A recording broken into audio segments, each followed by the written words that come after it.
বয়সের মধ্যে সবাইকে বাধ্যতামূলকভাবে সামরিক শিক্ষা গ্রহণ করতে হয়। 2005 সালের হিসাব মতো নিয়মিত সেনাবাহিনীতে পুরুষের সংখ্যা প্রায় 9,74,636 জন এবং মহিলার সংখ্যা প্রায় 8,65,770 জন। প্রাচীনকাল থেকেই সিরিয়া ও লেবানন একটি অখণ্ড অঞ্চল হিসেবে স্বীকৃত ছিল।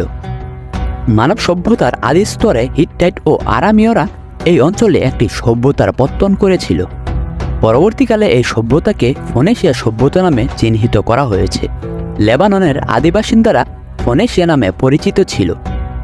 আলেকজান্ডারের মধ্যপ্রাচ্য অভিযানের সময় ফোনেশিয়া রাজত্বের অবসান হয়।